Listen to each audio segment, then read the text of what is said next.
back to AEW Dynamite, or Yes, actually AEW Collision, I guess. Bearing the brunt of AEW television. Well, it's downhill from here, as we will see when we talk about the ratings in a minute, but they followed up the murder of Kenny Olivier with alas, poor Kenny, I knew him well, with a match between Kyle Felcher and Anthony Bowens.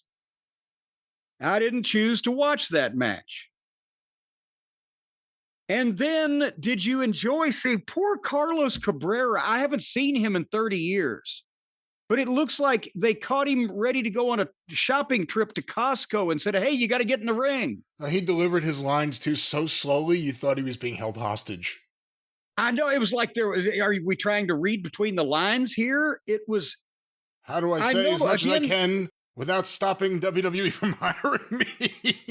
But I know somebody's going to say, well, he's the Spanish announcer. English is a second language. That's why he was so halting and it was so awkward and it was just didn't come together. But he worked for the WWF doing a Spanish commentary 30 years ago. It's not like he's recently been introduced to fucking English. So whatever, he's there in his casual clothes, like they just said, hey, jump in the ring. And he beats around the bush and awkwardly introduces the living legend, Atlantis, to a small smattering of applause. And then Atlantis and Atlantis Jr. come out, and they're both in Atlantis outfits. But, Brian, you could tell, I don't know how old Atlantis is. I think the announcer said he was 62. But you could tell this was an elderly man wearing a lucha costume from the time he first walked out. Could you not? But what a lovely and timeless costume it is. I actually think it's one of the better looking lucha costumes. More classic, themed, classy. Yes. But he still looked like a fucking... I mean, you could imagine if he didn't have the mask and the outfit on, him wandering around the rehabilitation retirement home with the odd little old man movements. He doesn't still wrestle seriously, right? They were doing this as an angle. I haven't heard, again, I don't follow Lucha too closely right now. I haven't heard of him wrestling. Is he booked up coming to wrestle FTR since they did this angle, or is it to... Well, here's what happened. Atlantis and Atlantis Jr. came out. They didn't get a chance to speak because FTR and Stokely came out. And I said, oh, fuck it. And I wasn't even half listening because it was a long promo and they're healing the Mexican fellows. And Dax was, doing it where he asked the question and he's going to answer it again. And they finally end up getting in a fight. And it was all FTR could do to get the decrepit 62-year-old man down. I don't know if he ever actually went down. I don't know if he could get back up if he went down. He just kind of bent over and started hunching up a little bit while they were beating on him. But again, you've got FTR who, regardless of the way that they've been treated or presented recently, they're quality performers in the ring. There's some way that they could potentially be rehabilitated to some standing.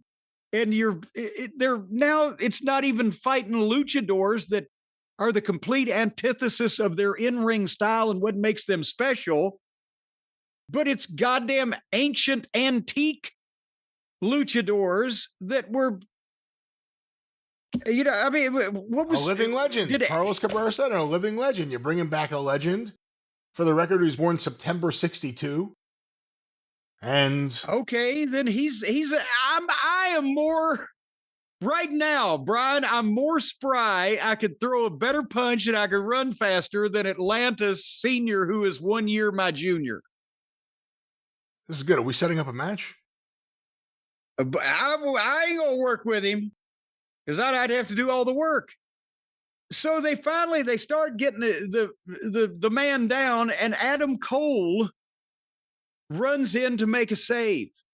But here comes Kyle Felcher and take a shit. And then here comes another masked guy. And then here comes Bandito. And then here comes Mystico. And now they're having a fight between people that wasn't even in this goddamn original issue. And then they play music and Brody King comes in. Why did they have to play 10 seconds of Brody King's music when the other guys just ran out? And and it was a big awkward mess, but the focus of the thing was old Atlanta Senior, who could barely move and who looked like a baked potato wearing a Lucha costume, beat Dax up and ran him off. And I use the word run in a very generous fashion. Out of the building. So what? Again, do we have to go to the senior citizen community now to find people that can beat up the top wrestlers on the roster here? And what is going on? FTR is going to have a match with a Lucha team in Mexico. Wonderful. That doesn't mean that you make them look like complete fucking imbeciles and complete ineffective morons on the TV in America.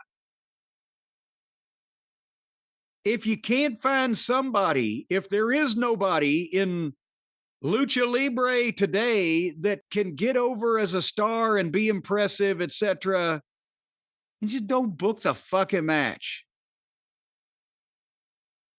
But now it's senior citizens that we're. Am I overstating Atlanta Senior? Well, again, he is a legend, although not really in the States, unless you're one of the fans who watched Lucha from Arena Mexico in the States. But he is a Lucha legend. He's your age. FTR, I said it last time, they've lost a lot of luster. And they're going down this road here. At least the babyfaces kind of had one segment where they came out on top, I guess. Well, yeah, but it wasn't even AEW babyfaces. Well, that's true. It was another company's babyfaces that don't appear here often and probably ain't going to appear here again after this Mexico show, beating up the standard AEW talent. And a lot of segments on the show turn into the end of UWF on Fast Forward. Just people running out, just what is going on here? And then the show continues. That was the end of the show. Here it's just like, and there'll be more show after we clean up this mess. Yes. Every segment ends in, it's breaking down in Tulsa. We'll be right back.